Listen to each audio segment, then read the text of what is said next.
हरिः ओम् श्रीगुरुभ्यो नमः।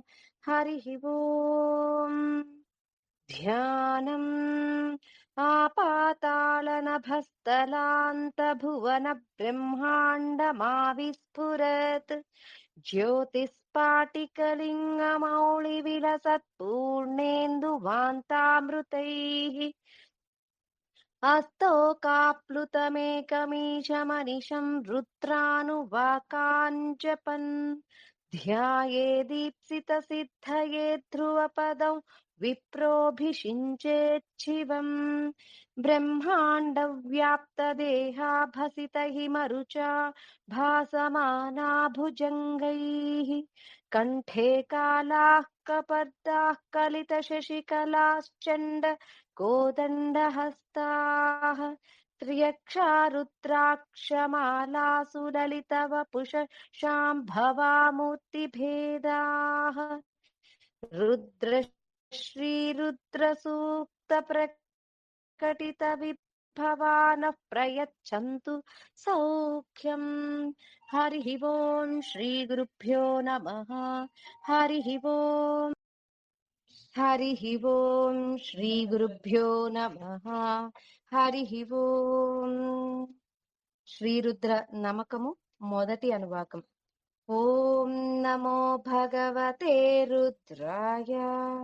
ఓం నమస్తే రుద్రమన్యవభూతోత ఇషవే నమః. నమస్తే అస్తు ధన్వనే బాహుభ్యాముత తే నమః. यात इषु शिवतमा शिवं बभूव ते तनुः शिवा शरव्यायातवतया नो रुद्रमृडय. या ते रुद्र शिवा तनूरघोरा पापकाशिनी तया नस्तनुवासन्तमया गिरिशन्ताभिचाकशीः.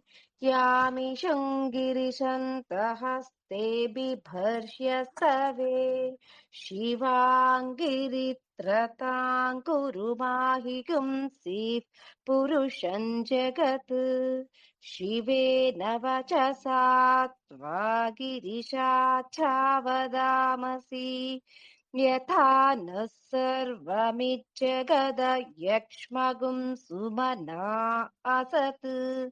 अध्यवोचदधिवक्ता प्रथमो दैव्योऽभिषक् अहिगुश्च सर्वान् जम्भयन्त् सर्वाश्च यातु धान्यः.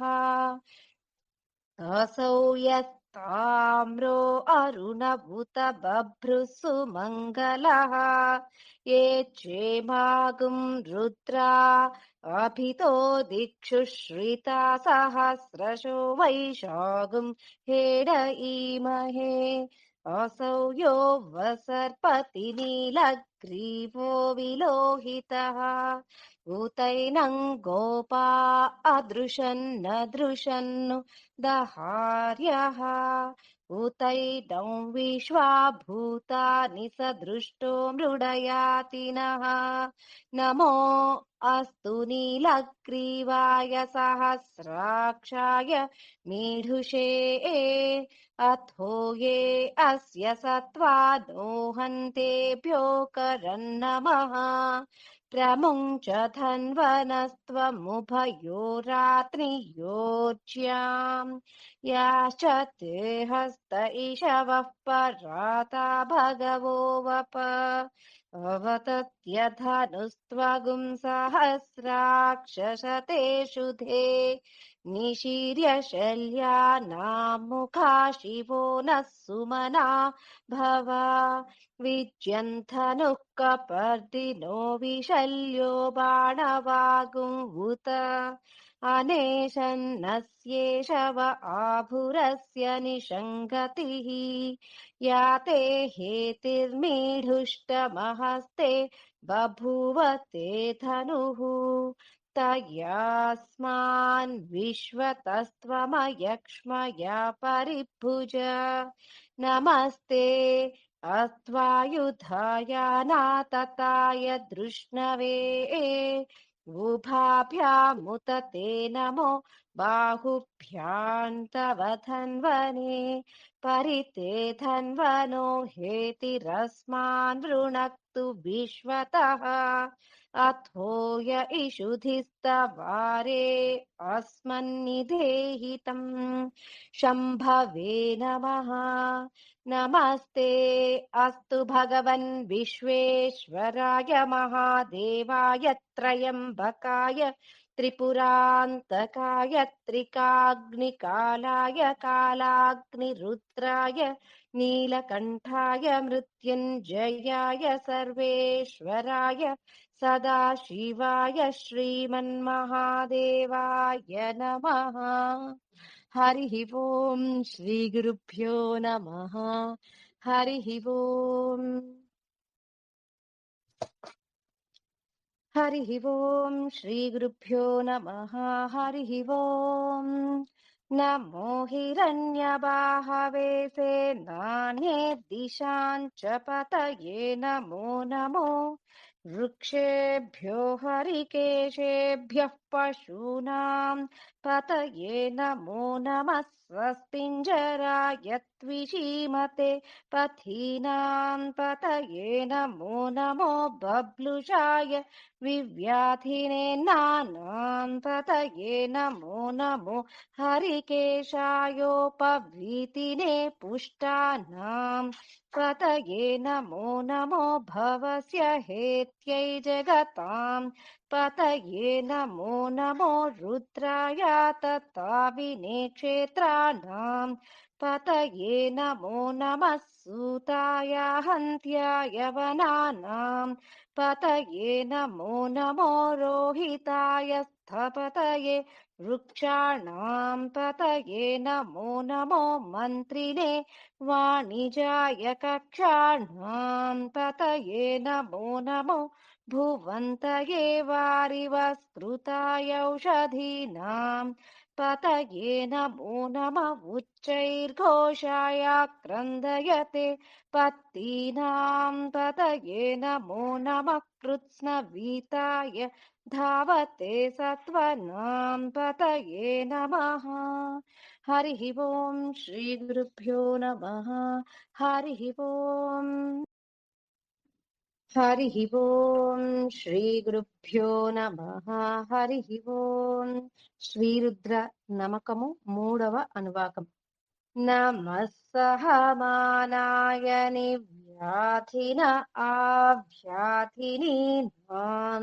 పతయే నమో నమః కకుభాయ నిషంగిణే స్థేనానాం పతయే నమో నమో నిషంగిణ इषुधिमते तस्कराणां पतये नमो नमो वञ्चते परिवञ्चते स्थायूनां पतये नमो नमो निचेरवे परिचरायारण्यानां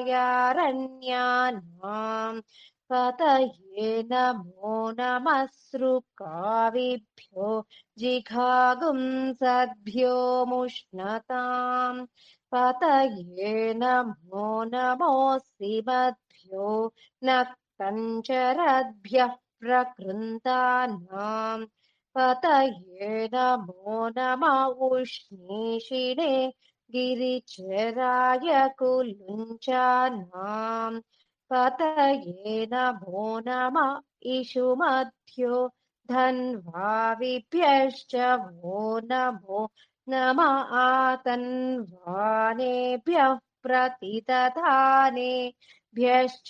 वो नमो नमः आयच्छद्भ्यो विसृजद्भ्यश्च वो नमो नमोऽस्यद्भ्यो विद्यद्भ्यश्च वो नमो नमः आसीनेभ्यः शयानेभ्यश्च वो नमो नमः स्वपद्भ्यो जाग्रद्भ्यश्च वो नमो नमस्तिष्ठद्भ्यो धावद्भ्यश्च वो नमो नमः सभाभ्यः सभापतिभ्यश्च वो नमो नमो अश्वेभ्योऽश्वपतिभ्यश्च वो नमः। हरिः ओम् श्रीगुरुभ्यो नमः। हरिः ओम्। हरिः ओम् श्रीगुरुभ्यो नमः. हरिः ओम्. శ్రీరుద్రనామకము 4వ అనువాకం. నమ ఆవ్యాధినీభ్యో వివిధ్యంతిభ్యశ్చ वो नमो नमः. उगणाभ्यस्तृगुं हतिभ्यश्च वो नमो नमो. घृत्सेभ्यो घृत्सपतिभ्यश्च वो नमो नमो. व्रातेभ्यो व्रातपतिभ्यश्च वो नमो नमो. गणेभ्यो गणपतिभ्यश्च वो नमो नमो. विरूपेभ्यो विश्वरूपेभ्यश्च वो नमो नमो. महद्भ्यः क्षुल्लकेभ्यश्च वो नमो नमो. रथिभ्यो रथेभ्यश्च वो नमो नमो. रथेभ्यो रथपतिभ्यश्च वो नमो नमः. सेनाभ्यः सेनानिभ्यश्च वो नमो नमः. क्षत्रुभ्यः सङ्ग्रहीतृभ्यश्च वो नमो नमः. स्तक्षभ्यो रथकारेभ्यश्च वो नमो नमः. कुलालेभ्यः कर्मारेभ्यश्च वो नमो नमः. पुञ्जिष्टेभ्यो निषादेभ्यश्च वो नमो नमः. ईशुकृद्भ्यो धन्वकृद्भ्यश्च वो नमो नमो. मृगयुभ्यश्वनिभ्यश्च वो नमो नमः. श्वभ्यश्वपतिभ्यश्च वो नमः. हरिः ओम् श्रीगुरुभ्यो नमः. हरिः ओम्. हरिः ओम् श्रीगुरुभ्यो नमः. हरिः ओम्. శ్రీరుద్రనమకము 5వ అనువాకము. నమో భవాయ చ రుద్రాయ చ నమః శర్వాయ చ పశుపతయే చ. नमो नीलग्रीवाय च शितिकण्ठाय च नमः कपर्दिने चव्युक्तकेशाय च. नमः सहस्राक्षाय च शतधन्वने च. नमो गिरिशाय च शिपिविष्टाय च.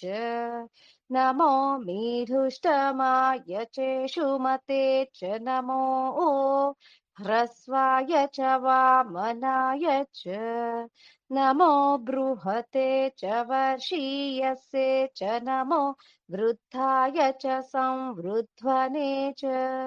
नमो अग्र्याय च प्रथमाय च. नमः आशवे चाजिराय च. नमः शीघ्रियाय च श्रीभ्याय च. नमः ऊर्ण्याय चावस्वन्याय च. नमः स्रोतस्याय च द्वीप्याय च. हरिः ओम् श्रीगुरुभ्यो नमः. हरिः ओम्. हरिः ओम् श्रीगुरुभ्यो नमः. हरिः ओम्. శ్రీరుద్ర నమకము 6, 7 అనువాకాలు. नमो ज्येष्ठाय च कनिष्ठाय च. नमः पूर्वजाय चापरजाय च. नमो मध्यमाय चापगल्भाय च. नमो जघन्याय च बुध्नियाय च. नमः सोऽभ्याय च प्रतिसर्याय च. नमो याम्याय च क्षेम्याय च.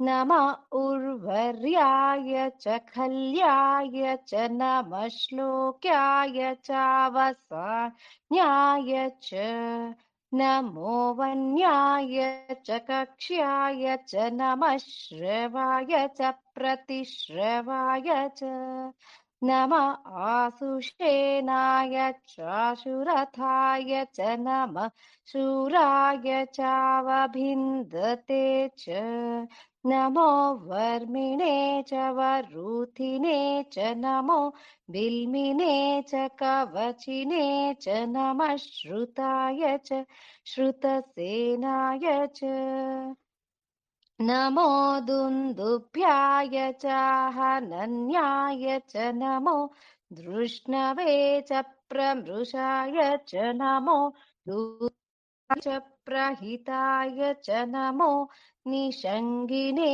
चेषु धीमते च नमस्तीक्ष्णेशवे चायुधिने च नमः स्वायुधाय च सुधन्वने च नमः श्रुत्याय च पथ्याय च नमः काट्याय च नीप्याय च नमः सूद्याय च सरस्याय च नमो नाद्याय च वैशन्ताय च नमः कूप्याय च वट्याय च नमो वर्ष्याय च वर्ष्याय च नमो मेघ्याय च विद्युत्याय च नमः ईध्रियाय च तप्याय च नमो वात्याय च रेश्मियाय च नमो वास्तव्याय च वास्तुपाय च हरिः वो हर हर हर नमः सोमाय च रुद्राय च नमस्ताम्राय चारुणाय च नमः शृङ्गाय च पशुपतये च नमः उग्राय च भीमाय च नमो अग्रे वधाय च दूरे वधाय च नमो हन्त्रे च हनीयसे च नमो वृक्षेभ्यो हरिकेशेभ्यो नमस्ताराय नमः शम्भवे च मयोभवे च नमः शङ्कराय च मयस्कराय च नमः शिवाय च शिवतराय च नमस्तीत्याय च कूल्याय च नमः पार्याय च वार्याय च नमः प्रतरणाय चोत्तरणाय च नमः आतार्याय च लाद्याय च नमः षष्ठ्याय च फेन्याय च नमः सिकत्याय च प्रवाह्याय च हरिः ओम् श्रीगुरुभ्यो नमः हरिः ओम् हरिः ओम् श्रीगुरुभ्यो नमः हरिः ओम् श्रीरुद्र नमकमु 9వ అనువాకం नम इरिण्याय च प्रपथ्याय च नमः किगुंशीलाय च क्षयणाय च नमः कपर्दिने च पुलस्तये च नमो गोष्ठ्याय च गृह्याय च नमस्तल्प्याय च गेह्याय च नमः काट्याय च गह्वरेष्ठाय च नमो हृदयाय च निवेश्याय च नमः पागं सव्याय च रजस्याय च नमः शुष्क्याय च हरित्याय च नमो लोप्याय चोलप्याय च नमः ऊर्व्याय च सूर्म्याय च नमः पर्ण्याय च पर्णशद्याय च नमोपगुरमाणाय चाभिघ्नते च नमः आखिदते च प्रखिदते च नमो वक्किरिकेभ्यो देवानागं हृदयेभ्यो नमो विक्षीणकेभ्यो नमो विचिन्वत्केभ्यो नमः आनिर्हतेभ्यो नमः आमीवत्केभ्यः हरिः ओम् श्रीगुरुभ्यो नमः హరిః ఓం. శ్రీరుద్ర నమకము పదవ అనువాకము. ద్రాపే అంధసస్పతే దరిద్రన్నీలలోహిత ఏషాం పురుషాణాం ఏషాం పశూనాం మాభేర్మా రోమో ఏషాం కించనామమత్ या ते रुद्र शिवा तनो शिवा विश्वाः भेषजी शिवा रुद्रस्य भेषजितया नो मृडजीवसे इमागुं रुद्राय तवसे कपर्दिने क्षयद्वीराय प्रभरामहे मतिम् यथा न शमसद्विपदे चतुष्पदे विश्वं पुष्टं ग्रामे अस्मिन्ननातुरम् मृडानो रुद्रोतनो मयस्कृधि क्षयद्वीराय नमसा विधेमते यच्चञ्चयोश्च मनुराय चेपिता तदश्यामत्तव रुद्रप्रणीतौ मानो महान्तमुतमानो अर्भकं मानवुक्षन्तमुतमानवुक्षितम् मानो वधिः पितरं मोत मातरं प्रियामानस्तनुवो रुद्ररीरिषः मानस्तोकेतनये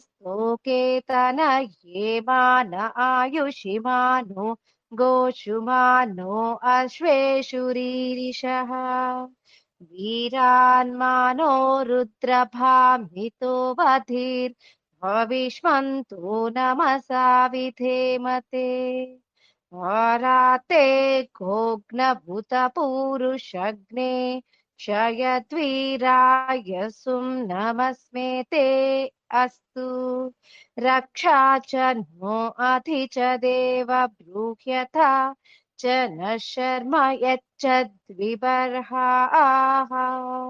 स्तुभिः श्रुतं गर्तसदयुवानं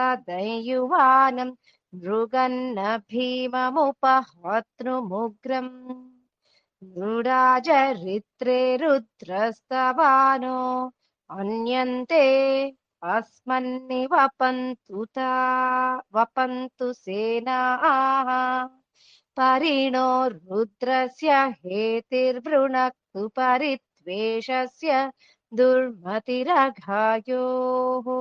अवस्थिरा मघवद्भ्यस्तनुष्व मीढ्वस्तोकायतनयाय मृडय मीढुष्टमशिवतमः शिवो नः सुमना भव परमे वृक्ष आयुधन्निधाय कृत्युं वसान आचर पिनाकं बिभ्रदागहि विकिरीत विलोहित नमस्ते अस्तु भगवः यास्ते सहस्रगुं हेतयोन्यमस्मन्नि वपन्तु ताः सहस्राणि सहस्रधा बाहुवोस्तव हेतयः तासामीशानो भगवः पराचीन मुखाकृधि हरिः ओं श्रीगुरुभ्यो नमः हरिः ओं हरिः ओं श्रीगुरुभ्यो नमः हरिः ओं శ్రీరుద్ర నమకము 11వ అనువాకం. సహస్రాణి సహస్రశో యే రుద్రా అధిభూమ్యాం తేషాగుం సహస్రయోజనే వధన్వాని తన్మసి अस्मिन् महत्यर्णवेऽन्तरिक्षे भवा अधि नीलग्रीवाशितिकण्ठा शर्वा अधः क्षमाचराः नीलग्रीवाशितिकण्ठा दिवगो रुद्रा उपश्रिताः ये वृक्षेषु स्वस्पिञ्जरानीलग्रीवा विलोहिताः ये भूतानामधिपतयो विशिखासः कपर्दिनः ये अन्नेषु विविध्यन्ति पात्रेषु पिबतो जनान् ये पथां पथिरक्षय ऐलभृदाय व्युधः ये तीर्थानि प्रचरन्ति श्रुकावन्तो निषङ्गिणः य एतावन्तश्च भूयागुंसश्च दिशो रुद्रावितस्थिरे तेषागुं सहस्रयोजने वधन्वानि तन्मसि नमो रुद्रेभ्यो ये पृथिव्यायेऽन्तरिक्षे ये दिवि येषामन्नं वातो वर्षमिषवस्तेभ्यो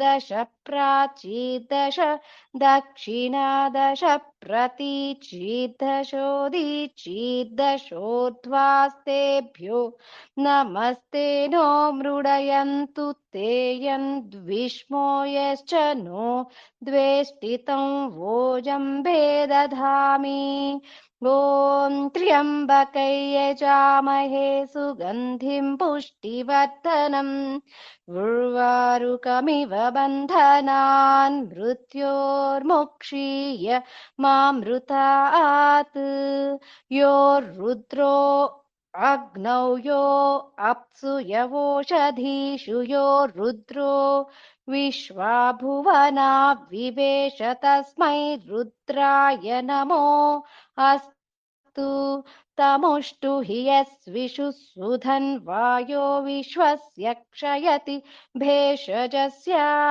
यक्ष्वामहे मनसाय रुद्रन् नमोऽभिर्देवमसुरन्दुवस्य अयं मे हस्तो भगवान् अयं मे भगवत्तरः अयं मे विश्वभेषजोऽयं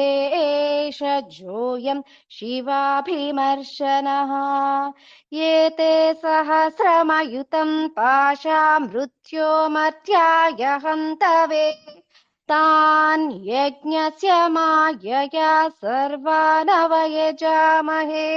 मृत्यवे स्वाहा मृत्यवे स्वाहा प्राणानां ग्रन्थिरसि रुद्रो मा विशान्तकः तेनान्नेनाप्यायस्व नमो रुद्राय विष्णवे मृत्युर्मे पाहि ॐ शान्ति शान्ति शान्तिः हरिः ॐ श्रीगुरुभ्यो नमः हरिः ॐ